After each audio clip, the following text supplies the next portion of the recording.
Olá, eu sou Carla Soraya e este é o Almanaque Cultural que está entrando em cena com muita arte e histórias para contar.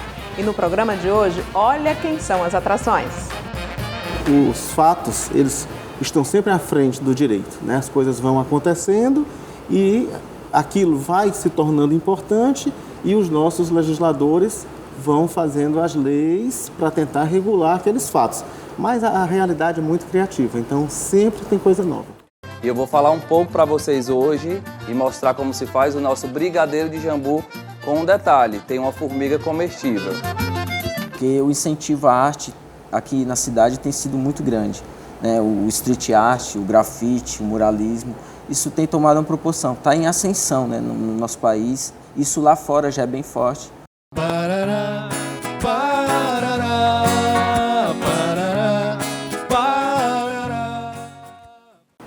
E o nosso primeiro convidado de hoje tem muitas histórias para contar, porque além de ser juiz federal, é escritor, poeta e apaixonado pela nossa cultura popular. Então, no nosso sofá, o meritíssimo juiz Marcos Maírton, bem-vindo ao nosso Almanaque Cultural. Muito obrigada pela presença aqui no programa. Como é que é possível conciliar tudo isso, né? A poesia, o judiciário, que já deve dar um trabalho danado, na área federal. Na verdade, qual é a área que você costuma atuar? Bem, vamos por partes. Primeiro, o meritíssimo, só para começar, né? Você, a partir de agora, fica inteiramente à vontade. Tá bom, não estou no tribunal, né? Não está, né? Fale como preferir, né? Chama você. Obrigada. Mas isso é algo que vai acontecendo naturalmente, né? Tem momentos em que eu estou concentrado, trabalhando numa sentença, num processo judicial, mas em outros momentos vem esse outro lado, né? O lado lúdico de escrever histórias, literatura de cordel, poesia, o que vier. É o que desestressa das sentenças? Não necessariamente, porque as sentenças, pelo menos para mim, elas não estressam tanto. É algo que eu gosto muito de fazer. Qual é a área que você costuma julgar? Aqui em Fortaleza eu sou juiz federal de uma vara criminal. Então eu já estou há alguns anos julgando sempre crime. Isso já é complicado. Já é complicado. Já é uma coisa pesada. Mas atualmente eu inclusive estou afastado da minha vara aqui do crime, porque eu estou no STJ exatamente dando um apoio nos trabalhos, né, no caso da corregedoria, que também é bem complicado. A outra coisa gostas de um caso complicado, né? É desafiador. É desafiador. Eu acho que isso é que me alimenta a vontade de escrever, de criar. É esse desafio de pegar o que há de tão duro na vida real e levar para esse outro lado da arte, da ficção. O cordel é uma paixão na sua vida, né? Ah, sim. Qual foi a influência? É alguém da sua família que é do interior, que gostava de cordel, lia para você ou não? Não, o cordel, sempre eu via na minha casa quando eu era criança, eu acho que era meu pai que levava folhetos e sempre tinha e eu sempre lia cordel. Mas você é daqui de Fortaleza mesmo? Eu sou de Fortaleza. Família também? A família também. O meu pai é da Serra da Meruoca. Ah, tá. Então ele tem essa raiz no interior do estado e o interior do estado é muito forte essa questão do cordel. Sim. E quando foi que você decidiu, poxa, eu vou começar a fazer os meus cordéis? Pois é. Isso, primeiro eu comecei realmente a fazer alguns textos curtinhos, né? Isso pela adolescência toda eu já fazia. Mas escrever um cordel assim completo, contando uma história, para transformar num folheto e publicar, foi exatamente em 2005, quando eu era juiz federal em Juazeiro do Norte. E lá isso é uma coisa maravilhosa. Pois né? é. E aí lá eu tive contato com o pessoal da Lira Nordestina e resolvi escrever um meu próprio cordel. E qual foi o tema? O tema foi um tema bem fácil para mim. Era O Advogado, o Diabo e a Bengala Encantada. Foi meu primeiro cordel publicado e ele fala exatamente de uma época em que eu era advogado e o diabo tentou me contratar para ser advogado dele. Nossa, que legal. E eu acho o mais interessante, para quem não conhece o cordel, que a gente é visto pela internet em vários lugares, o título do cordel, ele já é quase a história, né? Porque a peleja do diabo contra Luiz Gonzaga para defender... Então, você já conta uma história já no título do cordel. Nunca é um título assim pequenininho, morreu fulano de tal, não. Não é. E aí você colocou a sua peleja como se estivesse sendo contratado pelo diabo. Ele tentando me contratar, mas eu recusei. Você recusou. E por conta disso deu toda uma problemática, né? Nossa Senhora! E teve também uma sentença que foi dada pelo juiz Marcos Maírton. Foi. Toda em cordel? Tudo em cordel. Isso foi antes de eu publicar o meu primeiro cordel, antes do cordel do Isso advogado. ainda de Juazeiro? Não, a sentença foi antes, foi em 2002. Eu era juiz substituto aqui em Fortaleza e me apareceu um caso, um processo, eu estudei o caso, aquilo me tocou de alguma forma. E eu disse, eu vou julgar esse caso Era um inverso. caso muito complicado? Era um caso complicado, era um caso de uma mulher que tinha feito um contrato para compra de um apartamento e contratou o seguro, mas foi descoberto que ela tinha câncer e omitiu isso para que quando morresse o marido ficasse com o apartamento. Ele... Tipo assim, ela agiu já de má fé, sabendo que tinha uma doença pré-existente, Exato. em termos legais, né? Exato, que tinha uma doença pré-existente e sabia que o beneficiado ia ser o marido. Isso, e aí o marido foi acusado de estelionato por causa dessa omissão dela. Ah, tá. Não é? E aí, qual foi a sentença? Não, aí, primeiro me tocou muito esse ato de amor daquela mulher, né, que sabendo que ia morrer, quis pelo menos deixar um apartamento para o marido, né? Não quis deixar desamparado. Eu achei isso um ato de amor. E era uma mulher jovem? Era uma pessoa de uns 30 e poucos anos. Nossa. Era. Mas aí eu não pude julgar propriamente o caso, porque quando eu comecei a examinar, eu vi que tinha passado já muito tempo do fato ocorrido até o dia em que o processo chegou às minhas mãos. Então, acontece a chamada prescrição, que é um termo jurídico que diz que já decorreu muito tempo e o Estado não pode mais punir aquela pessoa porque, quando foi descoberto, já era tarde demais. E cada crime tem um período de prescrição? Sim. Quanto maior a pena, mais demora a prescrição. Eu vou fazer uma pergunta que pode até ser um pouco indiscreta para um juiz, mas o senhor concorda com a prescrição de crime? Concordo porque a pessoa, mesmo quando pratica um crime, ela não pode passar o resto da vida preocupada de que venha a ser punida. Se o Estado, punição, não descobriu, ou se descobriu, demorou demais a julgar, é uma causa justa que aquela pessoa se livre. Agora, o Brasil é um dos poucos países que ainda tem a prescrição de crime, né? Não. Acontece a prescrição em vários países. É. O que existe no Brasil e que eu particularmente discordo é que a prescrição ela é contada de duas formas. Eu não sei se no programa aqui eu conseguiria explicar. Vamos tentar. Ela é contada pela chamada pena em abstrato, ou seja, a pena máxima. Mas depois que julga, ela é contada pela pena aplicada. Então, se a pena máxima é de 8 anos, calcula-se a prescrição com base em 8 anos. Né? Vai dar, eu nunca sei isso de cabeça, mas é uns 16 anos para prescrever. É como se fosse o dobro, né? É mais ou menos.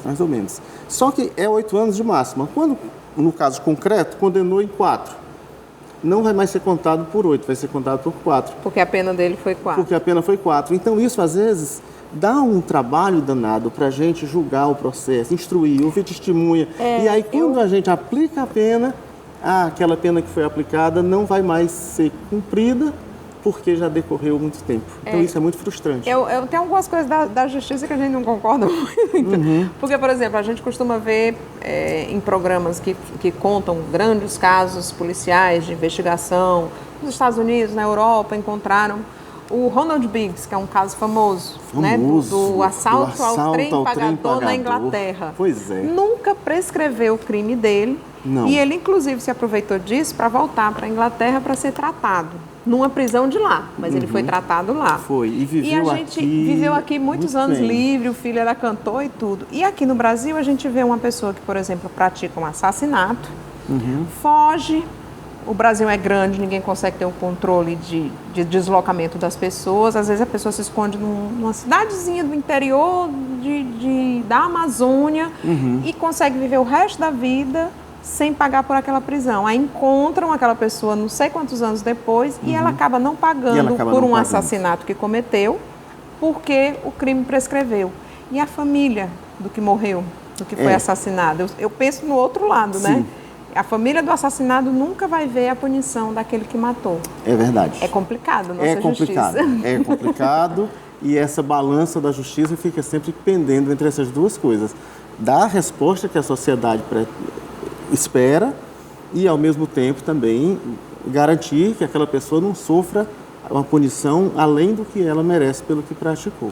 Muito se fala em revisão do Código Penal, do Código Civil, de vários códigos brasileiros. O senhor acha que deveria existir realmente essa revisão total ou, em determinados momentos, o Brasil discute X assunto e a partir dali se muda? Não, essas revisões, elas sempre vão acontecendo, né? Nós tínhamos um Código Civil de 1916, em 2002 veio um novo Código Civil. Nós tínhamos um Código de Processo Civil, que era de 1973, veio um novo em 2015. Atualmente, existem projetos em andamento para revisar o Código de Processo Penal e a Lei de Execução Penal, que também é muito importante no cumprimento da pena. Então, é normal que de tempos em tempos se faça essa E agora revisão. tem novos crimes, né? Os crimes virtuais, os crimes da internet, os sequestros virtuais, tudo isso, as novas, o novo comportamento da sociedade também vai exigindo isso, né? Essa revisão. Exigindo. É sempre assim, os fatos, eles estão sempre à frente do direito, né? As coisas vão acontecendo e aquilo vai se tornando importante e os nossos legisladores vão fazendo as leis para tentar regular aqueles fatos. Mas a realidade é muito criativa, então sempre tem coisa nova. Agora vamos voltar para o lado do escritor, né? Sim. Deixando um pouquinho o juiz de lado. Quantos livros já foram publicados? E acho que foram... Olha, ou foram 15 ou foram 16. Já perdeu as contas assim? Eu não... Mas sempre não numa fico mesma contando. linha ou tem algum sobre a área de direito, tem outro sobre cordel, poesia? Não, eu Como é que é? tenho da área de direito propriamente, eu ainda não publiquei nenhum, mas ainda pretendo. Os livros que eu tenho publicado são livros de literatura de cordel ilustrado. Tenho livros infantis, que também, aliás, não se deve dizer livro infantil, é livro para criança, né? Então, agora mudou? Porque o livro não é infantil, o livro é feito para a criança. Tá certo. Então, eu tenho, por exemplo, Uma Aventura na Amazônia, que é um livro para crianças, que tem sido adotado, inclusive, com material paradidático. Legal. Eu tenho Um Sapo Dentro de um Saco, que é feito em cima de um trava-língua e que também foi adotado com material paradidático. Eu tenho em prosa O Quilombo do Encantado, que fala da convivência de índios e negros aqui mesmo no interior do Ceará. É bom que resgata também a nossa... e aí além do cordel já ser um resgate, né, a própria história também já busca outros resgates, como o quilombo, né, os quilombolas. Isso. Então, o mais recente que eu publiquei foi Contos, Crônicas e Cordéis, onde eu reúno esses três estilos em uma coletânea, num único livro. E, em breve, né, já está na editora o próximo, que se chama Breves Anotações de um Andarilho, que é um livro assim, diferente do que eu já tinha feito. Ele é um livro de microcontos, que são histórias contadas em, no máximo, 5, 6 linhas. E, nossa, 5, 6 linhas, uma história? Na verdade, eu comecei a escrever microcontos depois que eu entrei na rede social Twitter, que tinha 140 caracteres, e eu queria contar minhas histórias em 140 caracteres. E comecei a exercitar isso. Agora está um luxo, porque agora são 280 caracteres. Agora então é uma ostentação. Cabe novela agora. Eu ia perguntar com relação ao livro que o senhor pretende escrever sobre a área jurídica. Sim. Qual seria o tema? Eu pretendo escrever um livro sobre o conceito de crime. Por que é tão difícil conceituar um crime? Porque é difícil conceituar o crime. Quando a gente estuda direito penal, a gente vê que praticamente todos os livros se concentram no conceito formal. Como é o conceito formal? É crime aquilo que a lei diz que é crime. Porque uma coisa só é crime, se a lei disser que é crime. Mas o que eu questiono é, qualquer coisa a lei pode dizer que é crime? Então vamos lá, eu posso bater na ponta dessa mesa. Sim. De qualquer maneira, eu bati nessa ponta. Sim. Se tiver na lei que bater na ponta de uma mesa é crime, eu já estou sendo punida, eu já Aí posso você ser já punida. pode ser punida por isso. Se eu... eu fiquei confusa Mas você agora. há de convir que bater na ponta de uma mesa não faz o menor sentido ser crime isso. Então deve existir um critério material, um critério substancial que diga quando é que um ato deve ser considerado crime ou não. E esse conceito é que eu venho trabalhando O que já. foi que lhe chamou a atenção? Qual foi o fato assim que lhe chamou a atenção para o senhor ter dito, poxa, isso aí não era para ser considerado crime? Por que que é crime? Ah, isso é da minha vida diária, né? Tem determinados, por exemplo, se eu declaro o meu imposto de renda, faço a minha declaração toda certinha, bonitinha, e não pago, eu não cometi nenhum crime, eu apenas sou um devedor da Fazenda Pública. Mas se eu, ao declarar, eu omitir alguns dados e pagar um valor menor do que o que eu devia, isto já pode ser um crime de sonegação. Então, veja que há um valor diferente, né? Em um, eu apenas deixei de pagar. Sou um devedor, tá certo? Reconheço, devo, não nego, pago quando puder. Só Deus sabe, né, quando eu Exato. pago. Mas no outro, não. No outro, houve uma atitude subreptícia, houve alguma coisa que eu estou enganando o fisco, o Estado. Mas das duas formas você está enganando. Se você não paga, você deve e você está enganando. Não. Se eu digo para você, olha, eu devo a você 10 mil reais, assina um documento dizendo que devo. Eu posso pagar ou não, se eu não pagar, você me cobra. Vai para a justiça, cobra. É diferente de eu usar de alguma artimanha para dizer para você que não era 10, era só 2. É diferente. É assim, mas mesmo assim, tem um erro nessa história. Tem um erro. E para mim, se tem erro, tem crime. Pronto, não. Isso é o que eu pretendo trabalhar nesse livro. Eu vou esperar esse livro. E é porque tem o ilícito, mas nem tudo que é ilícito é crime. Né? Então tem toda uma doutrina para ser desenvolvida nisso aí. Nossa, eu vou esperar. Quando é que esse livro sai? Ah, não sei. Eu venho trabalhando já nessa ideia tem uns 2 ou 3 anos e não está perto ainda, não.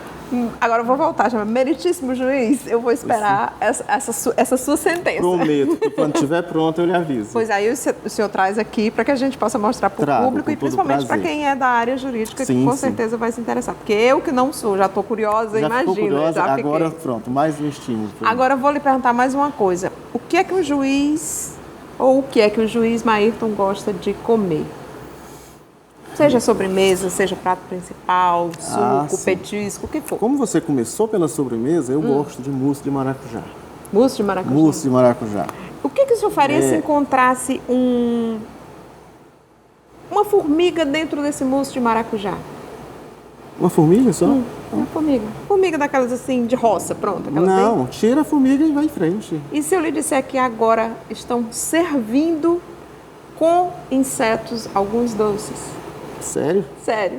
É isso que a gente vai ver agora. Tá bom. Obrigada, meritíssimo juiz, por sua presença aqui. Mas o senhor só vai sair daqui depois que acompanhar essa sobremesa diferente, que é um brigadeiro com formiga. E é um prato gourmet, preparado pelo chefe Felipe Eric. E olha, tá fazendo sucesso, viu?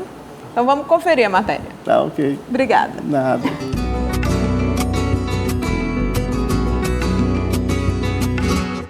Olá, Carla Soraya, pessoal do Almanac Cultural. Eu sou Felipe Eric, aqui da Sablé Diamant Patisserie, e eu vou falar um pouco para vocês hoje e mostrar como se faz o nosso brigadeiro de jambu com um detalhe, tem uma formiga comestível. Para esse brigadeiro nós usamos o leite condensado, o chocolate branco, a cachaça de jambu, o granulado branco e a formiga comestível. Então, primeiramente eu fiz a redução do leite condensado, né? Depois eu acrescentei o chocolate branco e por último a cachaça de jambu para dar o sabor característico do nosso brigadeiro. E depois Depois da massa pronta, você vai bolear e finalizar com a formiga comestível. Então, gente, eu já tô com o meu brigadeiro de jambu aqui pronto. Então, para bolear, eu utilizei a manteiga sem sal, né? Você passa um pouco de manteiga nas mãos. Depois, com cuidado, você pega a quantidade necessária de massa de brigadeiro. Aí, em casa, vocês podem usar uma balança. Geralmente, o brigadeiro é de 16 a 18 gramas, né, de massa de brigadeiro. E aí, você boleia. Aí, você vai colocar no granulado de chocolate. Depois, você vai dar uma leve boleada nele, para ele ficar mais redondinho. E aí nós colocamos aqui na forminha e vamos finalizar com um toque especial, que é a nossa formiga saúva. Com a pinça eu vou só arrumar um pouco as patinhas dela e tá pronto o nosso brigadeiro. Então é isso, pessoal. Espero que vocês tenham gostado de conhecer um pouco do nosso brigadeiro de jambu com formiga. Quem quiser experimentar, nós temos todos os dias aqui na Sablé de Amã. Venham experimentar, que é um brigadeiro super diferente. A formiga, o jambu é bem exótico. Vocês vão adorar conhecer. Então, um abraço, Carla Soraya, e aguardo você para degustar.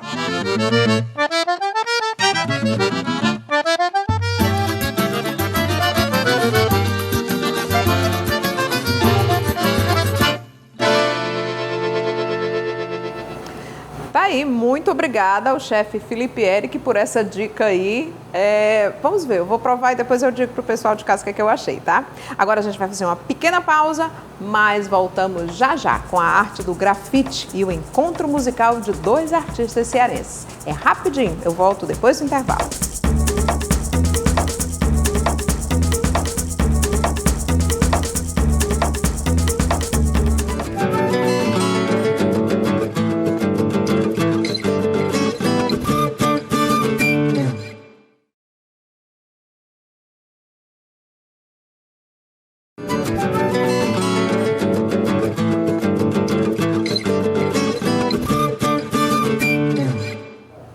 Ele começou a fazer arte aos 14 anos de idade, mas foi somente quando decidiu se mudar para São Paulo que se transformou nesse talento, na sua verdadeira profissão. Então eu vou conversar agora com o muralista, ilustrador e grafiteiro Wesley Rocha. Bem-vindo ao nosso Almanaque Cultural. Muito obrigada pela presença.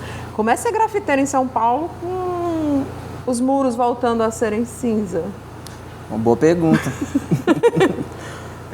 A gente sabe que São Paulo onde tem os maiores artistas da atualidade, um cenário, né? A cidade respira cultura e para mim agregou bastante dentro da minha carreira da arte. Eu aprendi muito pintando em São Paulo e eu amo aquela cidade. Você chegou a pintar onde, assim, um mural seu, que se eu passar por lá, ele ainda está? Sim, tem vários lugares. Tem na Avenida São Miguel, que é na Zona Leste de São Paulo, extremo leste.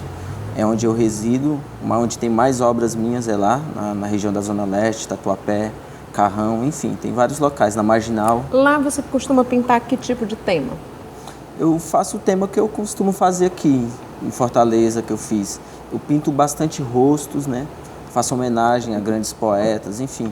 Eu faço isso, mas não me limito só nisso, eu faço também, trabalhos com florestas, faço também animais, é bem variado os tipos de temas. Eu te apresentei como uma pessoa que começou a pintar aos 14 anos, né? Você pintava o caderno ou pintava já os muros da vizinhança?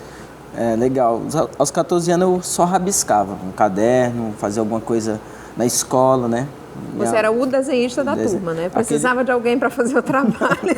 A capa do trabalho era o que fazia sempre, né? Sempre trocava com os meninos alguma coisa, faz a capa que eu vou te dar o lanche, algo tipo assim. Ah, que ótimo. Ainda tinha você já tinha essa percepção de que podia valorizar o teu trabalho de alguma forma, né? Sim, já rolava alguma coisa de gratificação, enfim, era bem legal. Mas aí quando foi que você disse, poxa, eu vou parar de desenhar só em caderno e fazer os trabalhos aqui da escola e vou ganhar muito mais do que só o lanche ou do que só a merenda? Foi aqui em Fortaleza, eu vi um rapaz pintando um mural, achei muito interessante aquele muro que ele estava pintando. Aí eu falei, posso fazer isso, eu consigo desenhar no caderno, faço alguma coisa de pintura, eu vou fazer isso, eu vou trabalhar com isso, eu quero fazer isso. Eu olhei e vi. Foi daquele dia mesmo em diante que eu comecei a me dedicar. Agora, a diferença entre pintar num caderno, numa folha, aqui, numa prancheta, é maior a perspectiva de um muro, né? O espaço Sim. é como se fosse uma grande página em branco, né? Como é que você conseguia fazer as verdadeiras dimensões da boca, do olho? Ou você penou um pouquinho para... Sim, no começo sim, sai um pouco deformado, sai alguma coisa meio estranha. Assim. Aí chegava alguém, não, é porque é abstrato. Ficava bem parecido assim, mas só que eu comecei a aprender as técnicas, né? Existe a técnica da escala. Você chegou a fazer curso? Não, autodidata Foi total. Mesmo?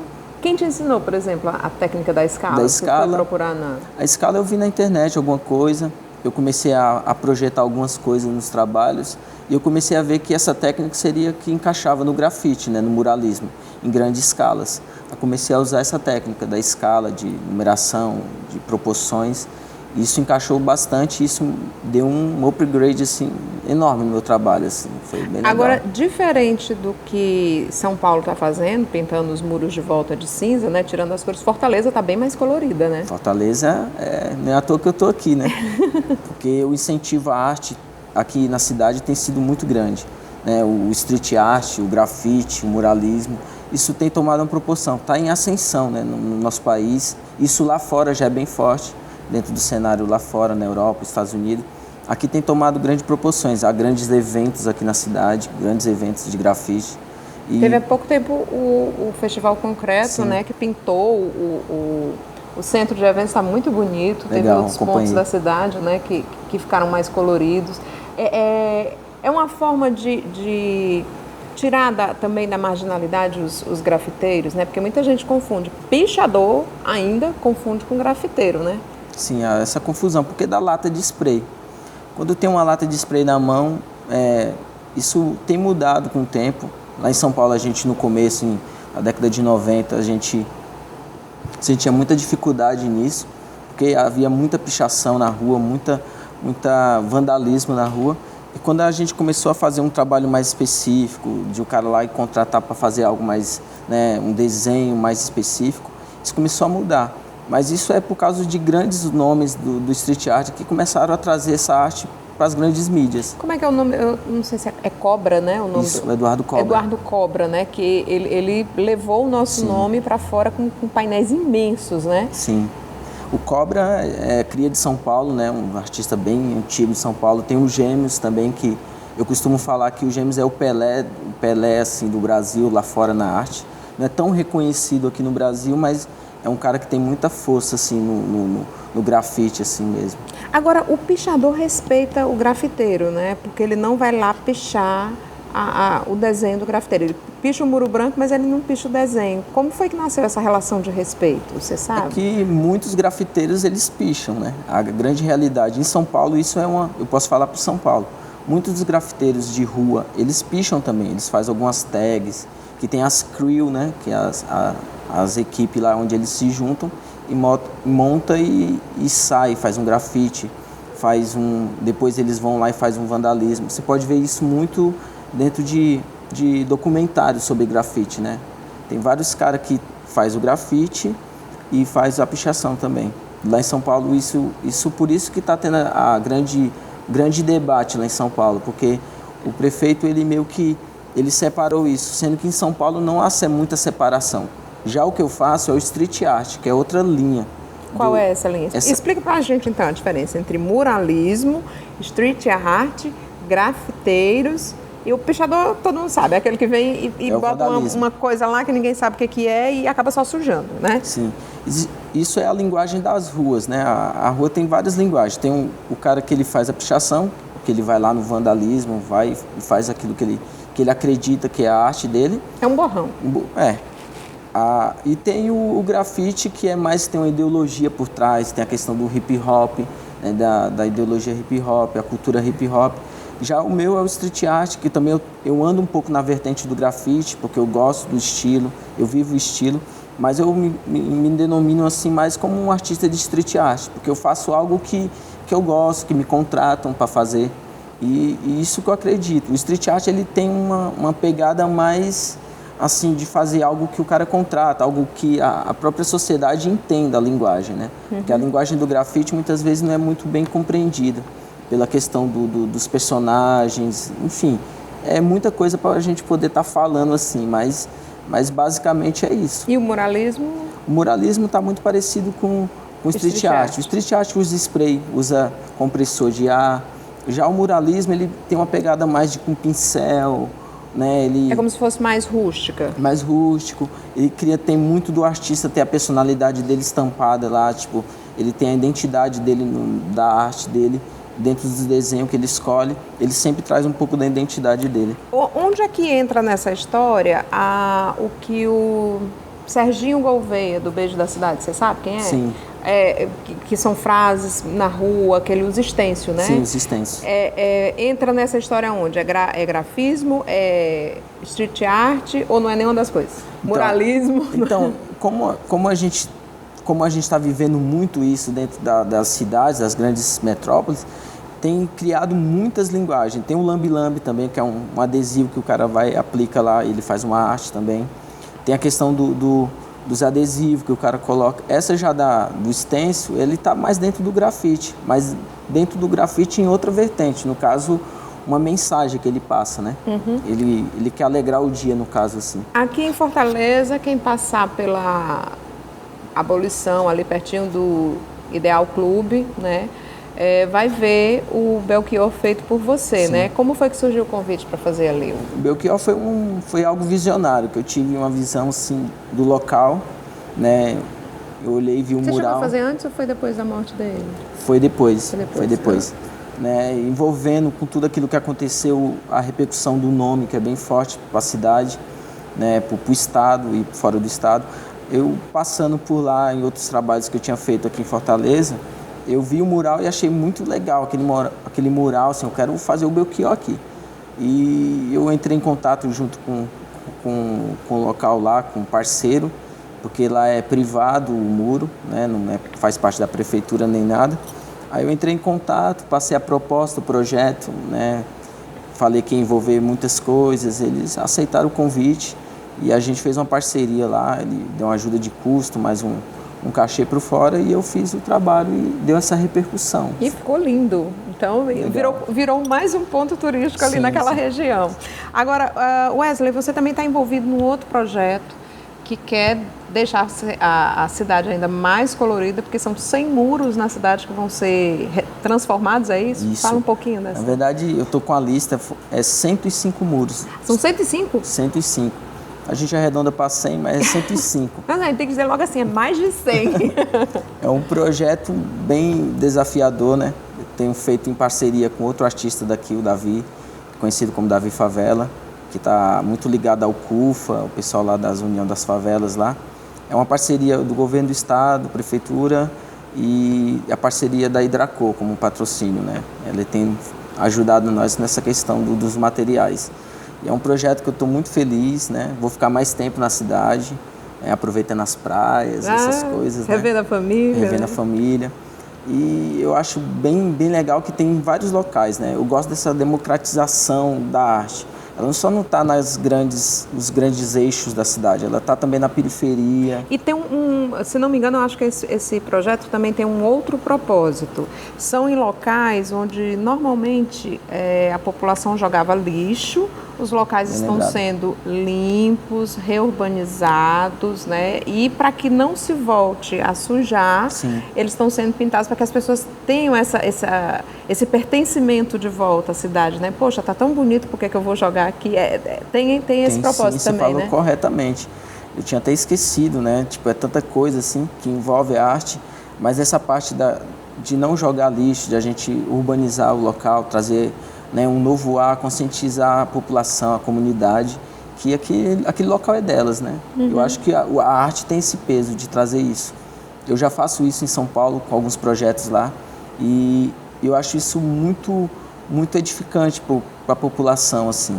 E é engraçado que esse primeiro que a gente fez um na Perimetral, que Perto ficou... de quê? Para a gente passar por lá para ver. Próximo, teve até a visita do governador Camilo, ele foi lá conferir e tal. Como eu não estou muito por dentro dos locais, assim, eu Eu não lembro bem onde fica, mas eu acho que é próximo ao Balão do Mudubim ali, naquela região ali. E foi um mural que passa mensagens boas. Eu pintei uma índia lá, que eu estou nessa linha de pintar essa questão indígena nossa, falar que tudo aquilo que a gente somos, né, a gente tem muita parte dessa questão indígena. Tá correndo no nosso sangue, né? O índio, branco, negro, português, negro, europeu, tá tudo aqui, gente. Eu não quero ser uma pessoa raça pura, não, que a gente é a maior mistura do mundo. Lembrei de uma coisa que você falou, durante uma visita com o pessoal da prefeitura, num desses locais que foi pintado, depois da reurbanização, eu cheguei a conversar com algumas senhoras que moravam próximo.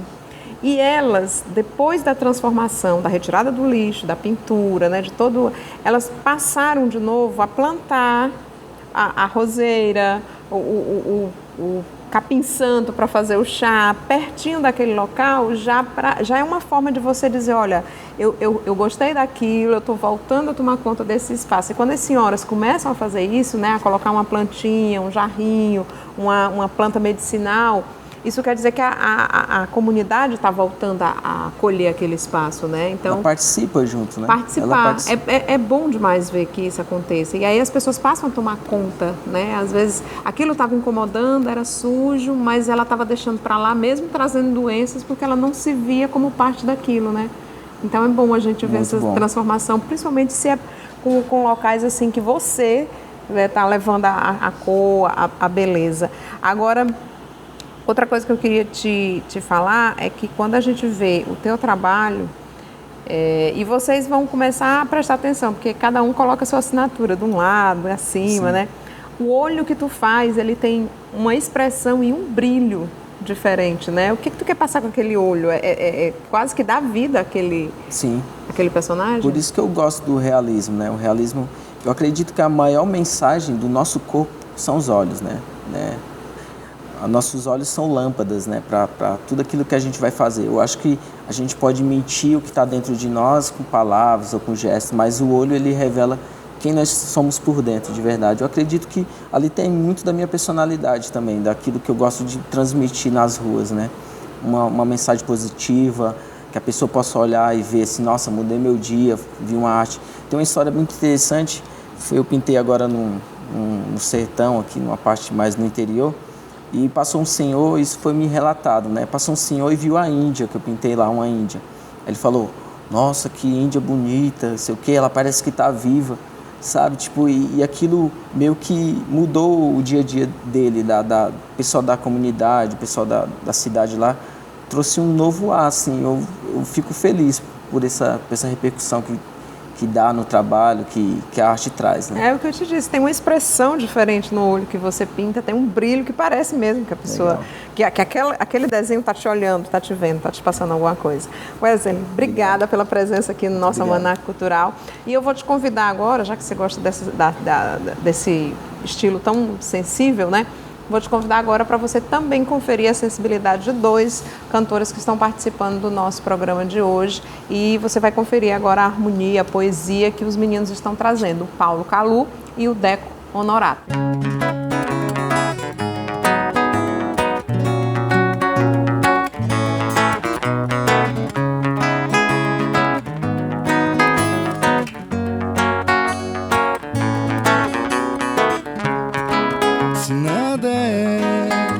Pra sempre, sugiro que repense seu amor de sempre,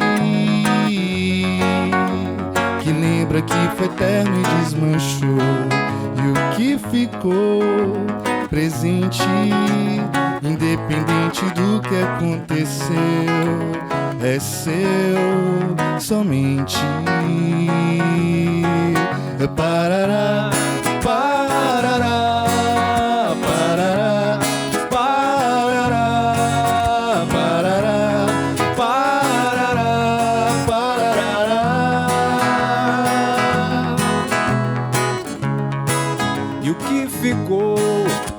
Sentido, deixar mal resolvido é se perder consigo, dissolve o sentido de viver. quando estiver comigo, não serei parecido com o exclusivo. Me inclua nos seus planos de uma vez, pra serem lidos os livros, páginas vou folhear. Nós somos feitos capítulos ao se olhar. Parará, parará, parará, parará, parará, parará, parará. Se nada é pra sempre, sugiro que repense seu amor de sempre, que lembra que foi terno e desmanchou, e o que ficou presente, independente do que aconteceu, é seu somente.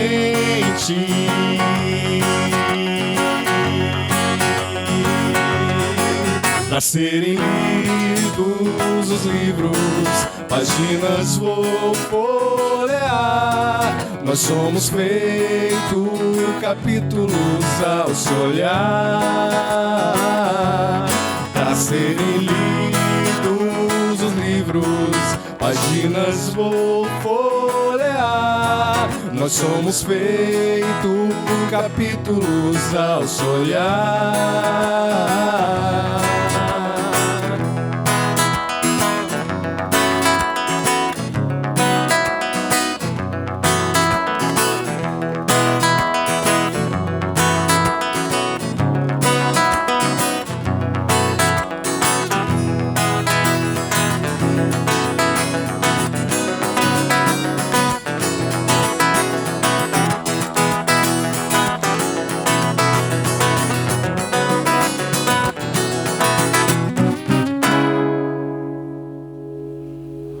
Paulo, Deco, bem-vindos aqui ao nosso Almanaque Cultural. Muito obrigada pela presença de vocês. Vocês estão resgatando, eu estava até comentando ali nos bastidores, um pouquinho do nosso estilo, da nossa poesia cearense, do estilo dos nossos compositores, que há muito a gente não via, né? Por que vocês tiveram essa ideia? Bem, surgiu assim naturalmente, né? Como a gente conversa muito, tudo isso surgiu de uma grande amizade, né? Ele músico, eu músico, a gente se conheceu e ele tinha as influências dele e eu tinha as minhas. Mostrei umas músicas para ele, ele mostrou algumas dele, né? E a gente seguiu caminhos paralelos, né? E essa influência essa bagagem cultural mesmo é bem de cada um, mas é bem cearense também, sabe? Tem isso, né? Então, basicamente isso. Você bebeu isso, na né? fonte de quem? Bom, eu tenho uma ecleticidade muito grande na minha influência, porque desde pequeno, meu pai sempre gostava de gravar vídeos da MTV, sabe? As VHS, meu pai tinha uma videoteca imensa. E aí eu fui acostumado a escutar muita coisa do mundo mesmo, sabe? O mundo pop, sabe? Também a influência do rock nacional brasileiro, né? Muita coisa internacional. Tinha dia que eu acordava com Pink Floyd, tinha dia que eu acordava com Zé Ramalho. Nossa. Né? Pois é, então... Bem diversificado mesmo. Exatamente. Eu escutei Bob Marley pela primeira vez com minha mãe, né? Então eu tive essa influência musical muito grande com eles. Uma ótima influência, viu, Sim, gente? Porque exatamente, Bob Marley, né? Pink Floyd, Zé Ramalho. E aí muito depois vieram os amigos, né? Veio o violão, veio o instrumento e definiu. Pronto, a gente pula e a gente vem para nos conhecermos, que foi um fator muito, muito importante, né? Para isso acontecer. E você, Paulo, qual foi a fonte que te inspirou? Foi muita coisa daqui, né? Foi Fagner, foi Belchior, foi toda essa galera que sempre que eu cantei, eu toquei muito tempo na noite, então toda essa coisa ficou enraizada em mim. E depois eu parti para querer compor as minhas próprias coisas. E aí a gente se juntou uma época atrás, Primeiro foi a amizade que surgiu, né? E tudo que a gente conversava virava música. Que legal! Tudo que a gente conversava virava música e passou muitos anos, não foi? Passou muitos anos sem nenhuma pretensão, só de fazer música. Eu segui minha carreira, ele seguiu a dele e a gente se encontrou. Por que a gente não grava essas músicas nossas? E não faz isso? Não é uma dupla sertaneja, são uma dupla de amigos que se juntou e fez música. E é uma coisa que a gente não vê há muito tempo aqui, não só no Ceará, mas no Brasil, né? As pessoas se sentarem do lado e tocarem violão e músicas assim que façam você viajar num amor, viajar num momento, e vocês estão resgatando isso. Sim. Isso é muito interessante, né? Porque eu estive agora em São Paulo com ele no final do ano passado e a gente escutou bastante isso, sabe? Quando as pessoas escutavam as nossas músicas, elas falavam isso, nossa, mas isso tem o quê de algo... Parece, sabe o quê? Eu estava sentada ali ouvindo, parece festival de música, aquela legal, coisa né? boa do festival, de uma música que tinha letra, sentido, sentimento, levava você para longe, te colocava com o pé no chão, fazia você sonhar, e a gente não tem mais isso, né? Hoje em dia a gente tem uma competição de música na televisão, que todo mundo assiste, mas quando você vai ouvir, as vozes são praticamente todas no mesmo tom, gritadas no mesmo Sim, tom, às vezes, e cantadas em inglês. E muita gente nem sabe direito se está cantando corretamente, A gente né? resolveu fazer justamente, acho que o caminho reverso disso aí, né?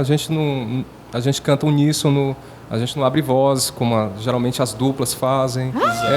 Isso, exatamente. Né? A gente canta com a nossa própria voz, então a gente procura... Essas letras são muito a nossa verdade.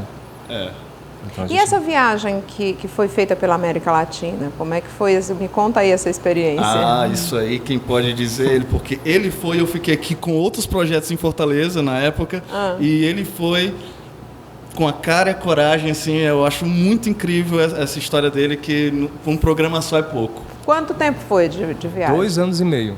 Caramba! Nicarágua, Costa Rica, Honduras, El Salvador, todos esses países eu ficava transitando. E o violão lá também é forte, né? Violão e a minha parceira. Nós três, era um trio, só que a gente nunca perdeu essa comunicação, né? Levei essa bagagem de músicas, escutei outras coisas e a gente ficava nesse debate, nessa conversa via Skype. Não, agora com as redes sociais, com a comunicação virtual, é muito mais fácil. Antigamente mandar música por carta, né? Ficava meio complicado. Tom Jobim, Vinícius de Moraes hoje vivos, eles estariam fazendo miséria, né? Exatamente. Meninos, e assim, os projetos de vocês? Gravar um CD juntos, fazer um DVD? Como é que tá aí a cabeça de vocês? A gente gravou esse disco que se chama 100 Sentidos, que são vários sentidos, né? A gente fez esse apanhado de músicas. Foi um disco ao vivo, é um disco ao vivo que a gente resolveu fazer esse show e gravar essas músicas que a gente tinha e tá repercutindo, né? Tá repercutindo. Onde a gente está passando, a gente está fazendo uma turnê pelo Nordeste, tocando em praça, tocando tudo que aparece a gente está fazendo. E vocês também estão disponibilizando nas redes sociais, no Streamer, no Spotify? Daqui a pouco está subindo tudo. Exatamente. Também. Então e a receptividade também tá? Vocês estão permitindo baixar a música? Sim. A gente tá lançando singles, né? A gente vem acompanhando o mercado, né? E o que está acontecendo é isso, né? Eles não estão mais fazendo álbuns como antigamente, né? Jogam uma música, uma por vez, estourar. E deixa ver o que acontece, vai lançando uma após outra. E aí a gente percebeu isso, então vamos caminhando, né? Dessa maneira. Quem quiser entrar em contato com vocês, como é que faz? Né? Liga para um, liga para outro, liga para os dois, tem um e-mail, contato único? Da Rede Cenciar? Da Rede Cenciar Produções. Como é? Rede? Rede Cenciar Producões, que é sem o cedilha, @gmail.com.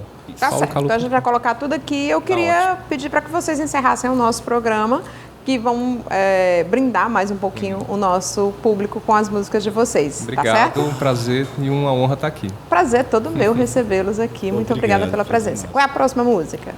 O nome da próxima música é Canal do Panamá. Então, vamos ouvir Canal do Panamá aqui com o Paulo Kalu e Deco Honorato e aproveitar porque tá acabando o nosso programa. A gente vai se encontrar só na próxima edição do nosso Almanaque Cultural. Um grande beijo, Ceará, um beijo, Maior Brasil, um cheiro bem grande para todo mundo. E agora vamos curtir essas vozes aqui que estão trazendo de volta a poesia, o violão, o jeito de fazer música do Ceará.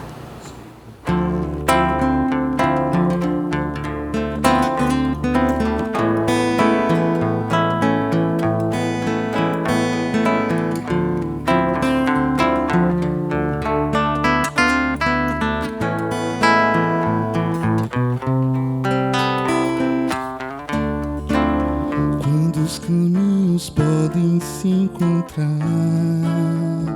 em universos distantes, quando teu canto pode unir o mar e pacificar o meu Atlântico. E se de tanto andarmos juntos, o mundo em mim ficou melhor.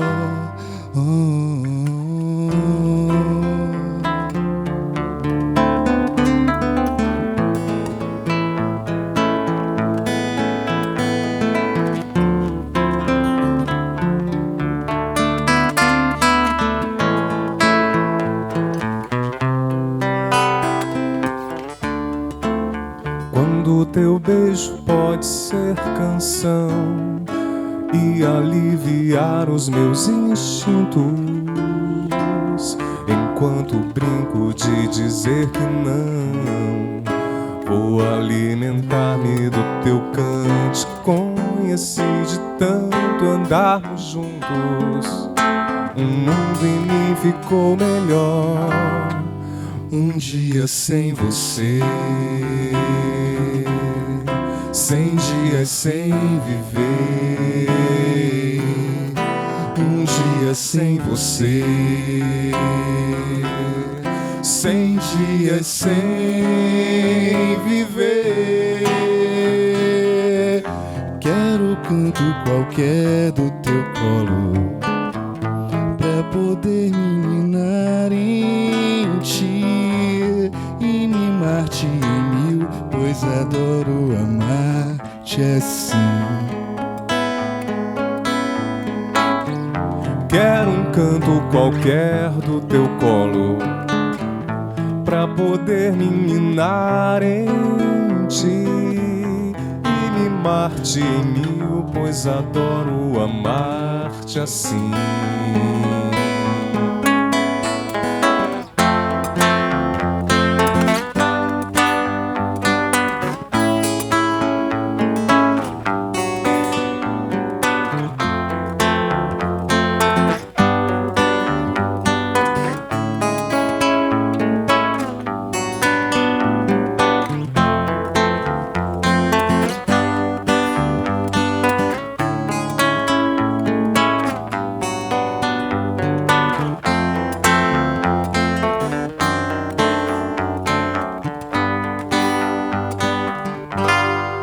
Um dia sem você,